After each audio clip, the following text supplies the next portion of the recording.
Chapter 51 of the Life and Adventures of Martin Chuzzlewit, by Charles Dickens, sheds new and brighter light upon the very dark place, and contains the sequel of the enterprise of Mr. Jonas and his friend. The night had now come when the old clerk was to be delivered over to his keepers. In the midst of his guilty distractions, Jonas had not forgotten it. It was part of his guilty state of mind to remember it, for on his persistence in the scheme depended on one of his precautions for his own safety. A hint, a word from the old man, uttered at such a moment in attentive ears, might fire the train of suspicion and destroy him.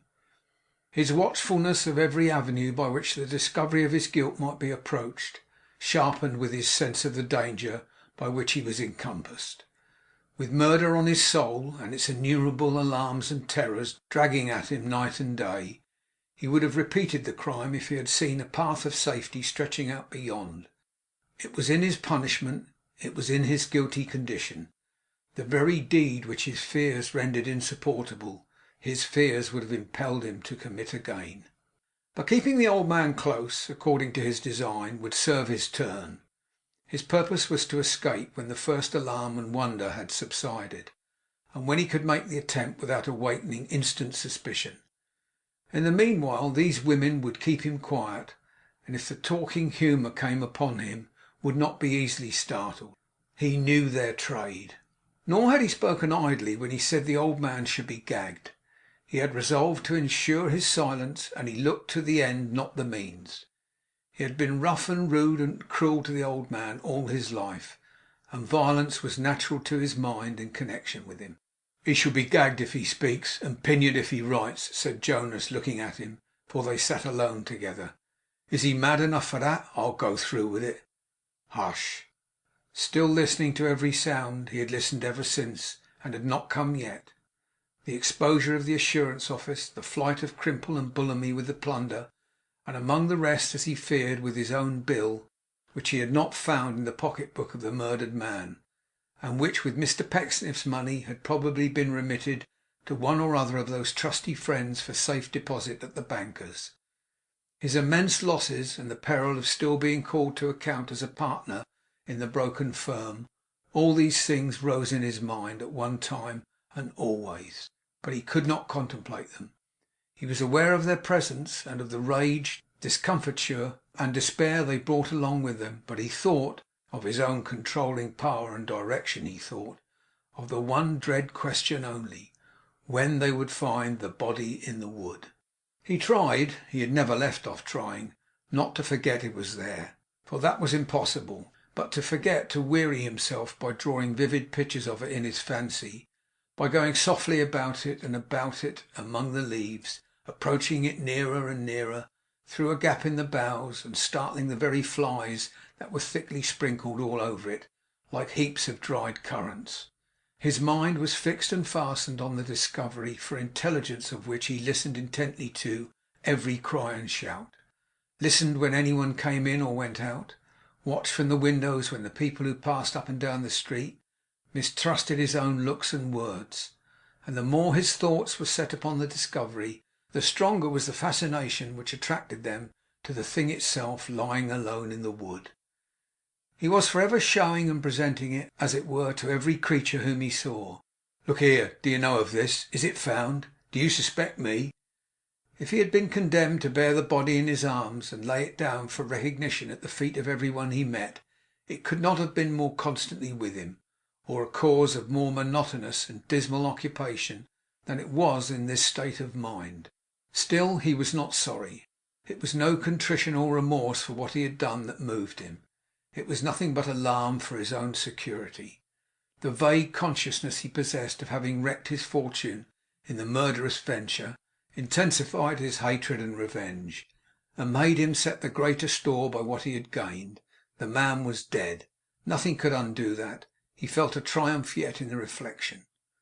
He had kept a jealous watch on Chuffey ever since the deed, seldom leaving him but on compulsion, and then only as short intervals as possible. They were alone together now. It was twilight, and the appointed time drew near at hand. Jonas walked up and down the room, The old man sat in his accustomed corner. The slightest circumstance was a matter of disquiet to the murderer, and he was made uneasy at this time by the absence of his wife, who had left home early in the afternoon and had not returned yet. No tenderness for her was at the bottom of this, but he had a misgiving that she may have been waylaid, and tempted into saying something that would criminate him when the news came. For anything he knew, she might have knocked at the door of his room while he was away, and discovered his plot. Confound her, it was like her pale face to be wandering up and down the house. Where was she now? She went to her good friend Mrs Todgers, said the old man, when he asked the question with an angry oath. Aye, to be sure, always stealing away into the company of that woman. She was no friend of his. Who could tell what devil's mischief they might hatch together? Let her be fetched home directly. The old man, muttering some word softly, rose as if he would have gone himself, but Jonas thrust him back into his chair with an impatient imprecation, and sent a servant girl to fetch her. When he had charged her with the errand, he walked to and fro again, and never stopped till she came back, which she did pretty soon, the way being short, and the woman having made good haste. Well, where was she? Had she come? No, she had left there full 3 hours. Left there alone? The messenger had not asked, taking that for granted. Curse you for a fool! Bring candles. She had scarcely left the room when the old clerk, who had been unusually observant of him ever since he had asked about his wife, came suddenly upon him. Give her up, cried the old man. Come, give her up to me. Tell me what you have done with her. Quick, I have made no promises on that score. Tell me what you have done with her. He laid his hands upon his collar as he spoke, and grasped it tightly too. You shall not leave me, cried the old man. I am strong enough to cry out to the neighbours, and I will, unless you give her up. Give her up to me. Jonas was so dismayed and conscience stricken that he had not even hardihood enough to unclench the old man's hands with his own, but stood looking at him as well as he could in the darkness, without moving a finger. It was as much as he could do to ask him what he meant. I will know what you have done with her, retorted Chuffey. If you hurt a hair of her head, you shall answer it. Poor thing, where is she? Why, you old madman, said Jonas in a low voice and with trembling lips, what bedlam fit has come upon you now? It's enough to make me mad, seeing what I have seen in this house, cried Chuffey. Where is my dear old master? Where is his only son that I have nursed upon my knee, a child? Where is she who was the last, she that I have been pining day by day, and heard weeping in the dead of night? She was the last of all my friends. Heaven help me, she was the very last. Seeing that the tears were stealing down his face, Jonas mustered courage to unclench his hands and push him off before he answered. Did you hear me ask for her? Didn't you hear me send for her? How can I give you up what I haven't got, idiot? Ecod, I'd give her up to you and welcome, if I could, and a precious pair you'd be. If she has come to any harm, cried Chuffey, mind, I'm old and silly, but I have my memory sometimes, and if she has come to any harm... Devil take you, interrupted Jonas, but in a suppressed voice. What harm do you suppose she's come to? I know no more where she is than you do. I wish I did. Wait till she comes home and see. She can't be long. Will that content you? Mind, exclaimed the old man, not a hair of her head, not a hair of her head ill used. Won't bear it. I have borne it too long, Jonas. I am silent, but I can speak. I can speak, he stammered, as he crept back to his chair and turned a threatening though feeble look upon him. So you can speak, can you? Thought Jonas. So well, we'll stop you speaking. It's as well I knew of this in good time. Prevention is better than cure. He had made a poor show of playing the bully and evincing a desire to conciliate it at the same time, but was so afraid of the old man that great drops had started out on his brow, and they stood there yet. His usual tone of voice and agitated manner had sufficiently expressed his fear, but his face would have done so now without that aid, as he again walked to and fro, glancing at him by the candlelight. He stopped at the window to think. An opposite shop was lighted up, and the tradesman and a customer were reading some printed bill together across the counter. The sight brought him back instantly to the occupation he had forgotten. Look here. Do you know of this? Is it found? Do you suspect me? A hand upon the door. What's that? A pleasant evening, said the voice of Mrs Gamp. Though warm, which, bless you, Mr Chuzzlewit, we must expect when cowcumbers is 3 for 2pence. How does Mr Chuffey find himself to-night, sir? Mrs Gamp kept particularly close to the door in saying this, and curtsied more than usual. She did not appear to be quite so much at her ease as she generally was. 'Get him to his room,' said Jonas, walking up to her and speaking in her ear. 'He's been raving to-night, stark mad. Don't talk while he's here, but come down again.' 'Poor sweet dear!' cried Mrs Gamp, with uncommon tenderness. 'He's all of a tremble.' 'Well he may be,' said Jonas, 'after the mad fit he has had. Get him upstairs.' She was by this time assisting him to rise. 'There's my blessed old chick!' cried Mrs Gamp, in a tone that was at once soothing and encouraging. 'There's my darling Mr Chuffey! Now come up to your room, sir, and lay down on your bed a bit, for you're a shaking all over, as if your precious joints was hung upon wires. There's a good creature! Come with Sairey.' 'Is she come home?' inquired the old man. 'She'll be here directly minute,' returned Mrs Gamp. 'Come with Sairey, Mr Chuffey. Come with your own Sairey.' The good woman had no reference to any female in the world when promising this speedy advent of the person for whom Mr Chuffey inquired, but merely threw it out as a means of pacifying the old man. It had its effect, for he permitted her to lead him away, and they quitted the room together. Jonas looked out of the window again. They were still reading the printed paper in the shop opposite, and a third man had joined in the perusal. What could it be to interest them so?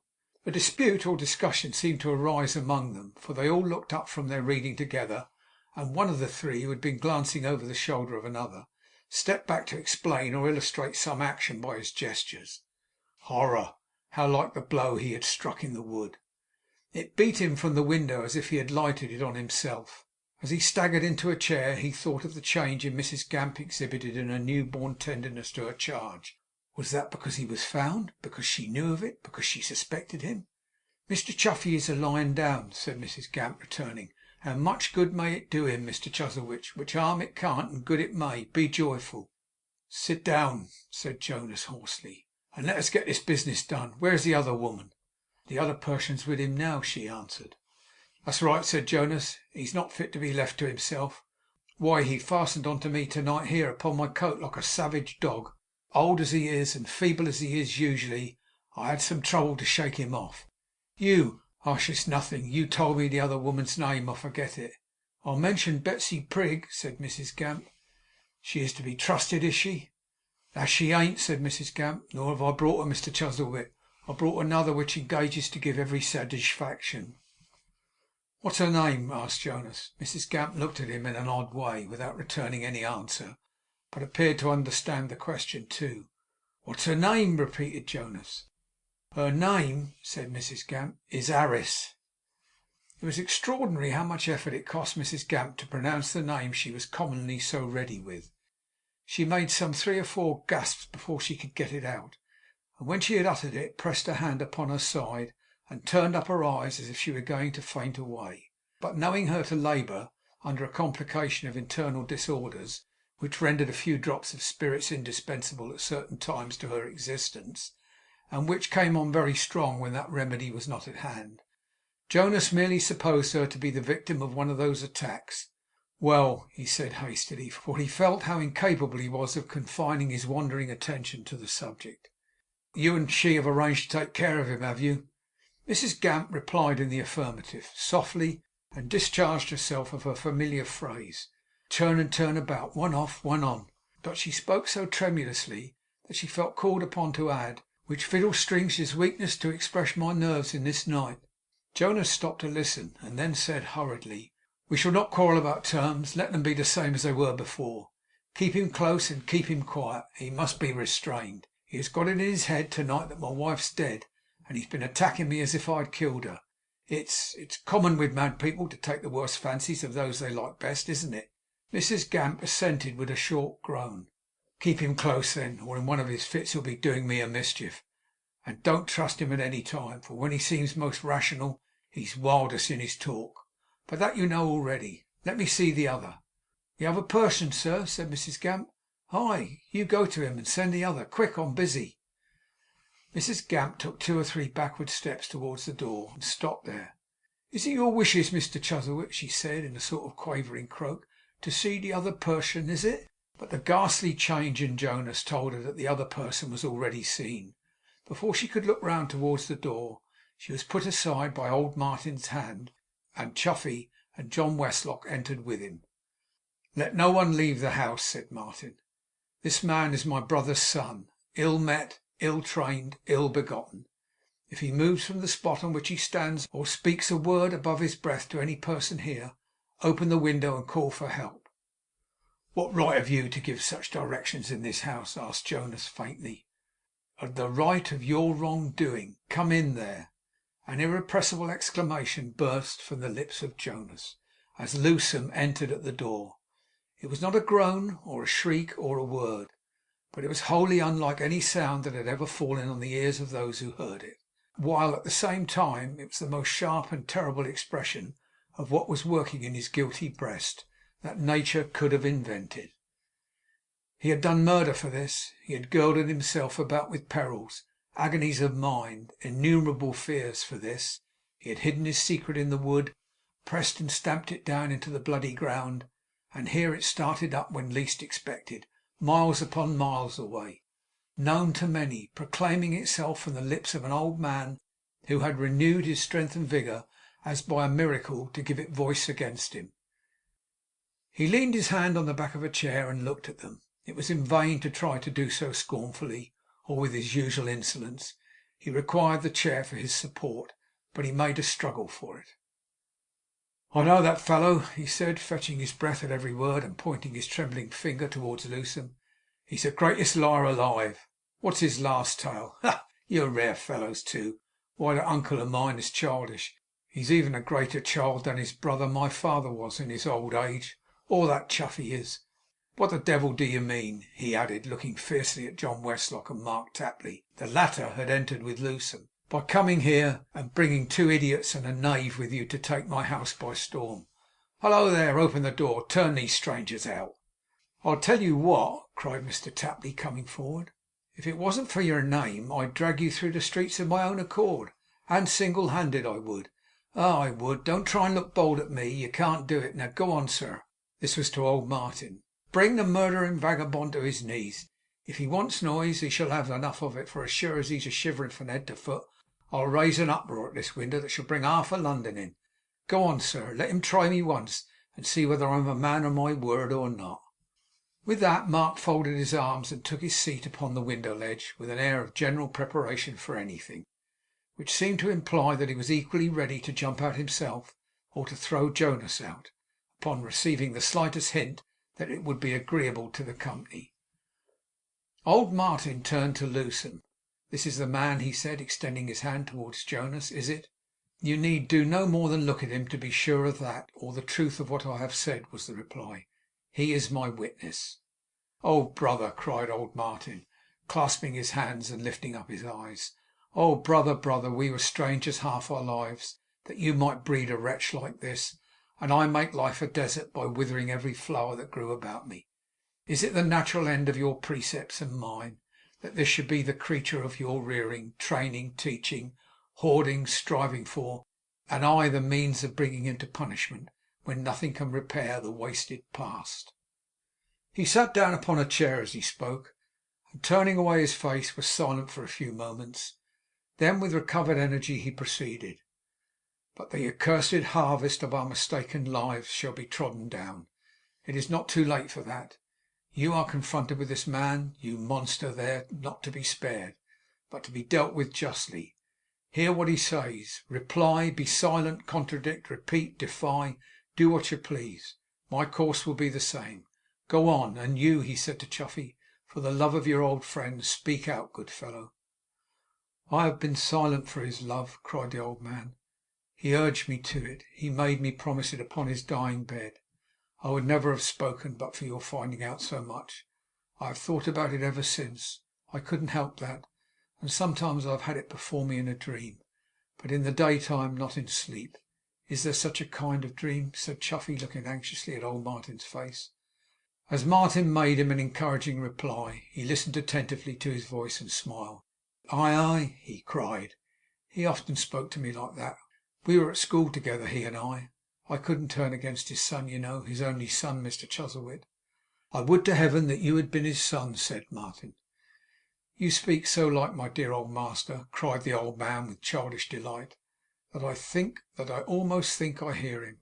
I can hear you quite as well as I used to hear him. It makes me young again. He never spoke unkindly to me, and I always understood him. I could always see him too, though my sight was dim. Well, well, he's dead, he's dead. He was very good to me, my dear old master.' He shook his head mournfully over the brother's hand. At this moment Mark, who had been glancing out of the window, left the room. 'I couldn't turn against his only son, you know,' said Chuffey. 'He has nearly driven me to do it sometimes. He very nearly did to-night.' 'Ah!' cried the old man, with a sudden recollection of the cause. 'Where is she? She's not come home.' 'Do you mean his wife?' said Mr Chuzzlewit. 'Yes. I have removed her. She is in my care, and will be spared the present knowledge of what is passing here. She has known misery enough without that addition.' Jonas heard this with a sinking heart. He knew that they were on his heels, and felt that they were resolute to run him to destruction. Inch by inch the ground beneath him was sliding from his feet. Faster and faster the encircling ruin contracted towards himself, its wicked centre, until it should close in and crush him. And now he heard the voice of his accomplice stating to his face, with every circumstance of time and incident, and openly proclaiming with no reserve, suppression, passion, or concealment, all the truth. The truth which nothing would keep down, which blood would not smother, and earth would not hide. The truth whose terrible inspiration seemed to change dotards into strong men, and on whose avenging wings one whom he had supposed to be at the extremest corner of the earth came swooping down upon him. He tried to deny it, but his tongue would not move. He conceived some desperate thought of rushing away and tearing through the streets, but his limbs was as little answered to his will as his stark, stiff, staring face. All this time the voice went slowly on, denouncing him. It was as if every drop of blood in the wood had found a voice to jeer him with. When it ceased, another voice took up the tale. But strangely, for the old clerk, who had watched and listened to the whole, and had wrung his hands from time to time, as if he knew its truth and could confirm it, broke in with these words: 'No, you're wrong, you're wrong altogether. Have patience, for the truth is only known to me.' 'How can that be,' said his old master's brother, 'after what you have heard? Besides, you said just now above stairs, when I told you of the accusation against him, that you knew he was his father's murderer.' 'Aye, yes, so he was,' cried Chuffey wildly. 'But not as you suppose, not as you suppose. Stay, give me a moment's time. I have it all here, all here. It was foul, cruel, bad, but not as you suppose. Stay. He put his hands up to his head, as if it throbbed or pained him. After looking about him in a wandering and vacant manner for some moments, his eyes rested upon Jonas, when they kindled up with sudden recollection and intelligence. 'Yes,' cried old Chuffey. 'Yes, that's how it was. It's all upon me now. He got up from his bed before he died, to be sure, to say that he forgave him, and he came down with me into this room, and when he saw him, his only son, the son he loved, his speech forsook him. He had no speech for what he knew, and no one understood him except me. But I did. Old Martin regarded him in amazement. So did his companions. Mrs Gamp, who had said nothing yet, but had kept 2/3 of herself behind the door, ready for escape, and 1/3 in the room, ready for siding with the strongest party, came a little further in, and remarked with a sob that Mr Chuffey was the sweetest old creature going. 'He bought the stuff,' said Chuffey, stretching out his arm towards Jonas, while an unwonted fire shone in his eye and lightened up his face. 'He bought the stuff, no doubt, as you have heard, and brought it home. He mixed the stuff, look at him, with some sweetmeat in a jar, exactly as the medicine for his father's cough was mixed, and put it in a drawer. In that drawer yonder in the desk. He knows which drawer I mean. He kept it there locked up, but his courage failed him, or his heart was touched. My God, I hope it was his heart. He was his only son, and he did not put it in the usual place where my old master would have taken it 20 times a day.' The trembling figure of the old man shook with the strongest emotions that possessed him, but with the same light in his eye, and with his arm outstretched, and with his grey hair stirring on his head, he seemed to grow in size, and was like a man inspired. Jonas shrunk from looking at him, and cowered down into the chair by which he had held. It seemed as if this tremendous truth could make the dumb speak. 'I know it every word now,' cried Chuffey. 'Every word. He put it in that drawer as I have said. He went so often there, and was so secret, that his father took notice of it, and when he was out, had it opened. We were there together, and we found the mixture, Mr Chuzzlewit and I. He took it into his possession, and made light of it at the time. But the next night he came to my bedside weeping, and told me that his own son had it in his mind to poison him.' 'Oh, Chuff!' he said. 'Oh, dear old Chuff! A voice came into my room tonight, and told me that this crime began with me. It began when I taught him to be too covetous of what I have to leave, and made the expectation of it his great business. Those were his words. Aye, they are his very words. If he was a hard man now and then, it was for his only son. He loved his only son, and was always good to me.' Jonas listened with increased attention. Hope was breaking in upon him. 'He shall not weary for my death, Chuff.' That was what he said next,' pursued the old clerk as he wiped his eyes. 'That was what he said next, crying like a little child. He shall not weary for my death, Chuff. He shall have it now. He shall marry where he has a fancy, Chuff, although it don't please me, and you and I will go away and live upon a little. I always loved him. Perhaps he'll love me then. It's a dreadful thing to have my own child thirsting for my death, but I might have known it. I have sown, and I must reap. He shall believe that I am taking this, and when I see that he is sorry, and has all he wants, I'll tell him that I found it out, and I'll forgive him. He'll make a better man of his own son, and a better man of himself, perhaps, Chuff.' Poor Chuffey paused to dry his eyes again. Old Martin's face was hidden in his hands.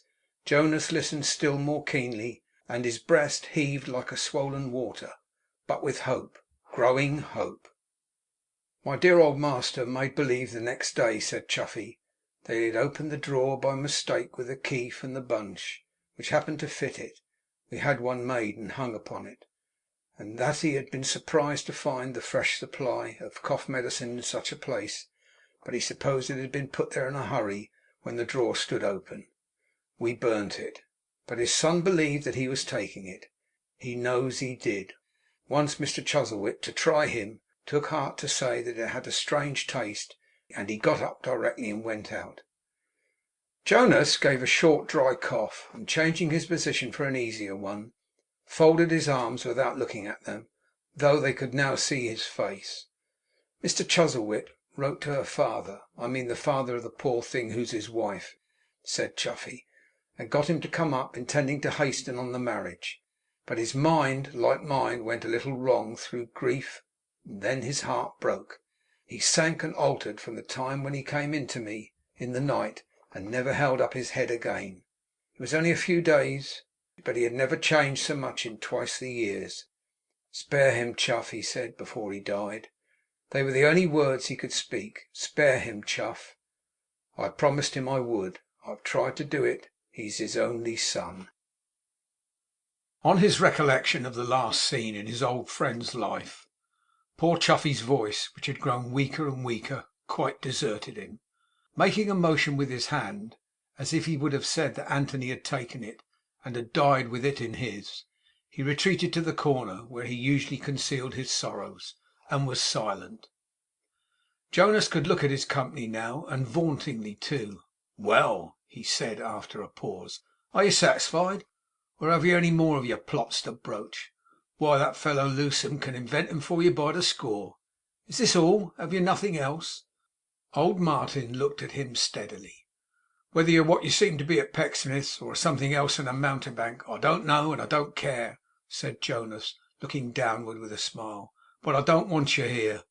You were here so often when your brother was alive, and were always so fond of him, your dear, dear brother, and you would have been cuffing one another before this, ecod, that I'm not surprised at your being attached to the place. But the place is not attached to you, and you can't leave it too soon, though you may leave it too late. And for my wife, old man, send her home straight, or it'll be the worse for her. Ha, ha! You carry it with a high hand too, but it isn't hanging yet for a man to keep a pennyworth of poison for his own purpose, and have it taken from him by two old crazy jolterheads who go and act and play about it. Ha, ha! Do you see the door?" His base triumph, struggling with his cowardice and shame and guilt, was so detestable that they turned away from him, as if he were some obscene and filthy animal, repugnant to the sight. And here that last black crime busy with him too, working within him to his perdition. But for that, the old clerk's story might have touched him, though ever so lightly. But for that, the sudden removal of so great a load might have brought about some wholesome change even in him. With that deed done, however, with that unnecessary wasteful danger haunting him, despair was in his very triumph and relief. Wild, ungovernable, raging despair for the uselessness of the peril into which he had plunged, despair that hardened him and maddened him and set his teeth a-grinding in a moment of his exultation. "My good friend," said old Martin, laying his hand on Chuffey's sleeve, "this is no place for you to remain. Come with me." "Just his old way," cried Chuffey, looking up into his face. "I almost believe it's Mr Chuzzlewit alive again." "Yes, take me with you." "Stay, though, stay." "For what?" asked old Martin. "I can't leave her, poor thing," said Chuffey. "She has been very good to me. I can't leave her, Mr Chuzzlewit. Thank you kindly. I'll remain here. I haven't long to remain. It's no great matter." As he meekly shook his poor grey head, and thanked old Martin in these words, Mrs Gamp, now entirely in the room, was affected to tears. "The mercy as it is," she said, "is such a dear good reverent creature ever got into the clutches of Betsy Prig, but for me would have done, undoubted facts, being stubborn and not easy drove." "You heard me speak to you just now, old man," said Jonas to his uncle. "I'll have no more tampering with my people, man or woman. Do you see the door?" "Do you see the door?" returned the voice of Mark, coming from that direction. "Look at it." He looked, and his gaze was nailed there. Fatal, ill-omened, blighted threshold. Cursed by his father's footsteps in his dying hour. Cursed by his young wife's sorrowing tread. Cursed by the daily shadow of the old clerk's figure. Cursed by the crossing of his murderer's feet. What men were standing in the doorway? Nadgett foremost. Hark! It came on, roaring like a sea. Hawkers burst into the street, crying it up and down. Windows were thrown open, that the inhabitants might hear it. People stopped to listen in the road and on the pavement. The bells, the same bells, began to ring, tumbling over one another in a dance of boisterous joy at the discovery that was the sound they had in his distempered thoughts, and making their airy playground rock. "That is the man," said Nadgett, "by the window." 3 others came in, laid hands upon him, and secured him. It was so quickly done that he had not lost sight of the informer's face for an instant when his wrists were manacled together. "Murder," said Nadgett, looking round on the astonished group. "Let no one interfere." The sounding street repeated murder, barbarous and dreadful murder. Murder, murder, murder, rolling on from house to house, and echoing from stone to stone, until the voices died away into the distant hum, which seemed to mutter the same word. They all stood silent, listening and gazing in each other's faces as the noise passed on. Old Martin was the first to speak. "What terrible history is this?" he demanded. "Ask him," said Nadgett. "You're his friend, sir. He can tell you if he will. He knows more of it than I do, though I know much." "How do you know much?" "I have not been watching him so long for nothing," returned Nadgett. "I never watched a man so close as I have watched him." Another of the phantom forms of this terrific truth. Another of the many shapes which it started up about him out of vacancy. This man, of all men in the world, a spy upon him. This man, changing his identity, casting off his shrinking, purblind, unobservant character, and springing up into a watchful enemy. The dead man might have come out of his grave, and not confounded and appalled him more. The game was up. The race was at an end. The rope was woven for his neck. If by a miracle he could escape from this strait, he had but to turn his face another way. No matter where, there would rise some new avenger to front with him. Some infant in an hour grown old, or old man in an hour grown young, or blind man with his sight restored, or a deaf man with his hearing given him. There was no chance. He sank down in a heap against the wall, and never hoped again from that moment. "I am not his friend, although I have the honour to be his relative," said Mr Chuzzlewit. "You may speak to me. Where have you watched? What have you seen?"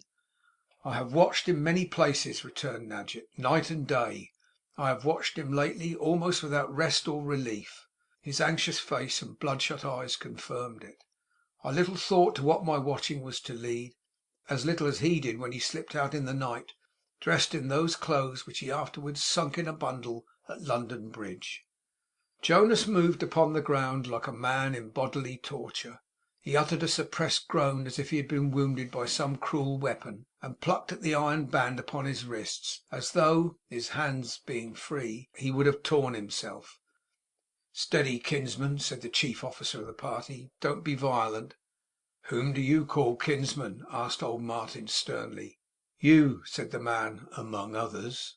Martin turned his scrutinizing gaze upon him. He was sitting lazily across a chair, with his arms resting on the back, eating nuts, and throwing the shells out of the window as he cracked them, which he still continued doing while speaking.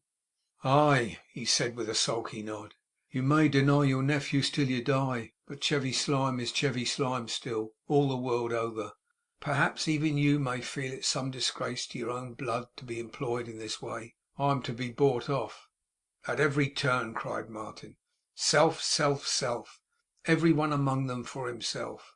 "You had better save one or two among them the trouble then, and be for them as well as yourself," replied his nephew. "Look here at me. Can you see the man of your family who has more talent in his little finger than all the rest of their united brains, dressed as a police officer without being ashamed? I took up with this trade on purpose to shame you. I didn't think I should have to make a capture in the family, though." "If your debauchery and that of your chosen friends has really brought you to this level," returned the old man, "keep it. You are living honestly, I hope, and that's something." "Don't be hard upon my chosen friends," returned Slime, "for they were sometimes your chosen friends too. Don't say you never employed my friend Tigg, for I know better. We quarrelled upon it." "I hired the fellow," retorted Mr Chuzzlewit, "and I paid him." "It's as well you paid him," said his nephew, "for it would be too late to do so now. He's been given his receipt in full, or had it forced upon him, rather." The old man looked at him as if he were curious to know what he meant, but scorned to prolong the conversation. "I have always expected that he and I would be brought together again in the course of business," said Slime, taking a fresh handful of nuts from his pocket, "but I thought he would be wanted for some swindling job. It never entered my head that I should hold a warrant for the apprehension of his murder." "His murder!" cried Mr Chuzzlewit, looking from one to another. "His or Mr Montague's," said Nadgett. "They are the same, I am told. I accuse him yonder of the murder of Mr Montague, who was found last night killed in a wood. You will ask me why I accuse him, as you have already asked me how I know so much. I'll tell you. It can't remain a secret long." The ruling passion of the man expressed itself even then, in the tone of regret in which he deplored the approaching publicity of what he knew. "I told you I had watched him," he proceeded. "I was instructed to do so by Mr Montague, in whose employment I have been for some time. We had our suspicions of him, and you know what they pointed at, for you have been discussing it since we have been waiting here outside the room. If you care to hear, now it's all over, in what our suspicions began, I'll tell you plainly. In a quarrel (it first came to our ears through a hint of his own) between him and another office, in which his father's life was insured, and which had so much doubt and distrust upon the subject that he compounded with them and took half the money, and was glad to do it. Bit by bit I ferreted out more circumstances against him, and not a few. It required a little patience, but it's my calling. I found the nurse. Here she is to confirm me. I found the doctor. I found the undertaker. I found the undertaker's man. I found out how the old gentleman there, Mr Chuffey, had behaved at the funeral, and I found out what this man," touching Lewsome on the arm, "had talked about in his fever. I found out how he conducted himself before his father's death, and how since, and how at the time, and writing it all down, and putting it carefully together, made case enough for Mr Montague to tax him with the crime, which, as he himself believed until to night, he had committed. I was by when this was done. You see him now. He's only worse than he was then. Oh miserable, miserable fool! Oh insupportable, excruciating torture, to find alive and active, a party to it all, the brain and right hand of the secret he had thought to crush, in whom, though he had walled the murdered man up by enchantment in a rock, the story would have lived and walked abroad. He tried to stop his ears with his fettered arms, that he might shut out the rest. As he crouched upon the floor, they drew away from him, as if a pestilence were in his breath. They fell off one by one from that part of the room, leaving him alone upon the ground. Even those who had him in their keeping shunned him, and, with the exception of Slyme, who was still occupied with his nuts, kept apart. 'From that garret window opposite,' said Nadgett, pointing across the narrow street, 'I have watched this house and him for days and nights. From that garret window opposite, I saw him return home, alone, from a journey on which he had set out with Mr Montague. That was my token that Mr Montague's end was gained, and I might rest easy on my watch, though I was not to leave it until he dismissed me. But standing at the door opposite, after dark that same night, I saw a countryman steal out of this house by a side door in the court, who had never entered it. I knew his walk. That was himself disguised. I followed him immediately. I lost him on the western road, still travelling westward.' Jonas looked up at him for an instant, and muttered an oath. 'I could not comprehend what this meant,' said Nadgett, 'but having seen so much, I resolved to see it out and through, and I did, learning on inquiry at his house from his wife that he was supposed to be sleeping in the room from which I had seen him go out, and that he had given strict orders not to be disturbed. I knew that he was coming back, and for his coming back I watched. I kept my watch in the street, in doorways and such places, all that night; at the same window all next day; and when night came on again, in the street once more; for I knew that he would come back as he had gone out when this part of the town was empty. He did. Early in the morning the same countryman came creeping, creeping home.'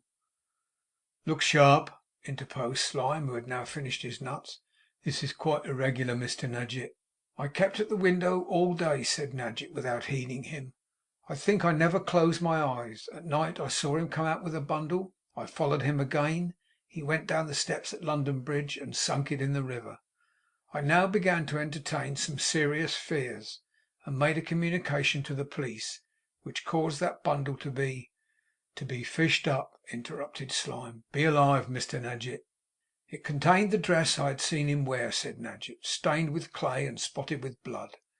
Information of the murder was received in town last night. The wearer of that dress is already known to have been seen near the place, to have been lurking in that neighbourhood, and to have alighted from a coach coming from that part of the country, at a time exactly tallying with the very minute when I saw him returning home. The warrant has been out, and these officers have been with me some hours. We chose our time, and seeing you come in, and seeing this person at the window ' 'Beckoned to him,' said Mark, taking up the thread of the narrative, on hearing this allusion to himself, 'to open the door, which he did with a deal of pleasure.' 'That's all at present,' said Nadgett, putting up his great pocket book, which from mere habit he had produced when he began his revelation, and had kept in his hand all the time. 'But there's plenty more to come. You asked me for the facts. So far I have related them, and need not detain these gentlemen any longer. Are you ready, Mr Slyme?' 'And something more,' replied that worthy, rising. 'If you walk round to the office, we shall be there as soon as you. Tom, get a coach.' The officer to whom he spoke departed for that purpose. Old Martin lingered for a few moments, as if he would have addressed some words to Jonas; but looking round, and seeing him still seated on the floor, rocking himself in a savage manner to and fro, took Chuffey's arm, and slowly followed Nadgett out. John Westlock and Mark Tapley accompanied them. Mrs Gamp had tottered out first, for the better display of her feelings, in a kind of walking swoon; for Mrs Gamp performed swoons of different sorts upon a moderate notice, as Mr Mould did funerals. 'Ah!' muttered Slyme, looking after them. 'Upon my soul! As insensible of being disgraced by having such a nephew as myself, in such a situation, as he was of my being an honour and a credit to the family. That's the return I get for having humbled my spirit, such a spirit as mine, to earn a livelihood, is it?' He got up from his chair, and kicked it away indignantly. 'And such a livelihood too, when there are hundreds of men not fit to hold a candle to me, rolling in carriages, and living on their fortunes. Upon my soul, it's a nice world.' His eyes encountered Jonas, who looked earnestly towards him, and moved his lips as if he were whispering. 'Eh?' said Slyme. Jonas glanced at the attendant whose back was towards him, and made a clumsy motion with his bound hands towards the door. Said Slyme thoughtfully. I couldn't hope to disgrace him into anything when you have shot so far ahead of me, though. I forgot that. Jonas repeated the same look and gesture. Jack, said Slyme. Hallo, returned his man. Go down to the door, ready for the coach. Call it out when it comes. I'd rather have you there. Now then, he added, turning hastily to Jonas when the man was gone, what's the matter? Jonas essayed to rise. Stop a bit, said Slyme. It's not so easy when your wrists are tight together. Now then, up. What is it? Put your hand in my pocket. Here, the breast pocket on the left, said Jonas. He did so and drew out a purse. There's £100 in it, said Jonas, whose words were almost unintelligible, as his face in its pallor and agony was scarcely human. Slyme looked at him and gave it into his hands and shook his head. I can't, I daren't, I couldn't if I dared. Those fellows below. Escape's impossible, said Jonas. I know it. £100 only for 5 minutes in the next room. What to do? He asked. The face of his prisoner as he advanced to whisper in his ear made him recoil involuntarily, but he stopped and listened to him. The words were few, but his own face changed as he heard them. I have it about me, said Jonas, putting his hands to his throat, as though whatever he referred to were hidden in his neckerchief. How should you know of it? How could you know? £100 for only 5 minutes in the next room. Times are passing. Speak. It would be more creditable to the family, observed Slyme with trembling lips. I wish you hadn't told me half so much. Less would have served your purpose. You might have kept it to yourself. £100 for only 5 minutes in the next room. Speak, cried Jonas desperately. He took the purse. Jonas, with a wild, unsteady step, retreated to the door in the glass partition. Stop, cried Slyme, catching his skirts. I don't know about this. Yet it must end so at last. Are you guilty? Yes, said Jonas. Are the proofs as they were told just now? Yes, said Jonas. Will you engage to say a prayer now, or something of that sort? Faltered Slyme. Jonas broke from him without replying, and closed the door between them. Slyme listened at the keyhole. After that he crept away on tiptoe as far off as he could, and looked awfully towards the place. He was roused by the arrival of the coach and their letting down the steps. He's getting a few things together, he said, leaning out of window and speaking to the two men below, who stood in the full light of a street lamp. Keep your eye upon the back, one of you, for form's sake. One of the men withdrew into the court. The other, seating himself on the steps of the coach, remained in conversation with Slyme at the window, who perhaps had risen to be his superior in virtue of his old propensity, one so much lauded by the murdered man, of being always round the corner, a useful habit in his present calling. Where is he? asked the man. Slyme looked into the room for an instant and gave his head a jerk, as much as if to say, close at hand, I see him. He's booked, observed the man. Through, said Slyme. They looked at each other up and down the street. The man on the coach steps took his hat off and put it on again, and whistled a little. I say, he's taking his time, he remonstrated. I allowed him 5 minutes, said Slyme. Time's more than up, though. I'll bring him down. He withdrew from the window accordingly, and walked on tiptoe to the door in the partition. He listened. There was not a sound within. He set the candles near it, that they might shine through the glass. It was not easy, he found, to make up his mind to the opening of the door, but he had flung it wide open suddenly, and with a noise, then retreated. After peeping in and listening again, he entered. He started back as his eyes met those of Jonas, standing in an angle of the wall and staring at him. His neckerchief was off. His face was ashy pale. You're too soon, said Jonas with an abject whimper. I've not had time. I've not been able to do it. 5 minutes more, 2 minutes more, only one. Slyme gave him no reply, but thrusting the purse upon him and forcing it back into his pocket, called up his men. He whined and cried and cursed and entreated them, and struggled and submitted in the same breath, and had no power to stand. They got him away and into the coach, where they put him on a seat, but he soon fell moaning down among the straw at the bottom, and lay there. The two men were with him, Slyme being on the box with the driver, and they let him lie. Happening to pass the fruiterer's on their way, the door of which was open, though the shop was by this time shut, one of them remarked how faint the peaches smelled. The other assented at the moment, but presently stooped down in quick alarm and looked at the prisoner. Stop the coach! He's poisoned himself. The smell comes from this bottle in his hand.' The hand had shut tight upon it, with that rigidity of grasp with which no living man, in the full strength and energy of life, can clutch a prize he has won. They dragged him out into the dark street; but jury, judge, and hangman could have done no more, and could do nothing now. Dead, dead, dead. Chapter 51